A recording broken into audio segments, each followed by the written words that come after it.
হাসপাতালের নিরাপত্তা সুনিশ্চিত করতে এসে বাধার মুখে প্রশাসন। আরজিকর কাণ্ডে সুপ্রিম কোর্টে চলা মামলায় প্রতিটি হাসপাতালের নিরাপত্তা সুনিশ্চিত করার নির্দেশ দিয়েছে কোর্ট। সেই মতো উত্তর 24 পরগনা জেলার গুরুত্বপূর্ণ বারাসত মেডিকেল কলেজ হাসপাতাল চত্বর পর্যবেক্ষণ করে হাসপাতাল সংলগ্ন একাধিক গেট বন্ধ করে পাঁচিল তোলার নির্দেশ দেয় বারাসত পুলিশ জেলার পুলিশ সুপার। সেই মতো এই দিন সকাল থেকে কাজ শুরু করতে গেলে বাধার সম্মুখীন হন কর্মীরা। বারাসত হসপিটালের পেছনে এলাকার একটি গেট বন্ধ করতে গেলে স্থানীয় এলাকার মানুষজন বাধা দেন ও বিক্ষোভ দেখান।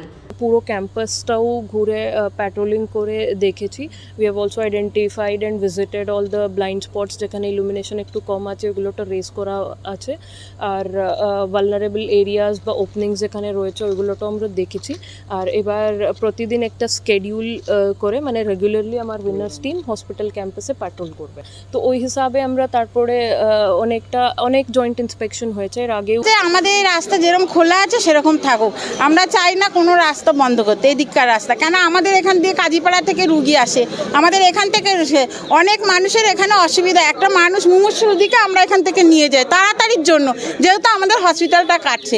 আর আমরা চাইবো সারা জীবন যেন এইটা খোলা থাকে, যেখানে আটকায় আমাদের এই গেটটা যেন কোনোদিন না আটকায়। নিরাপত্তার জন্য ঠিক আছে, তারা একটা সিকিউরিটি গার্ড রাখুক এখানে, তারা দেখুক, ওরা এখানে সিসি ক্যামেরা লাগাক, সিকিউরিটি গার্ড রাখুক, তাহলেই তো নিরাপত্তা হয়ে যাবে। আর মেয়েরাও সেইভাবেও থাকবে, ছেলেরাও এখানে কোনোদিন কিছু হয়নি আর হবেও না। আপনারা দেখছেন ইউএন লাইভ, বাংলা খবরের শেষ কথা।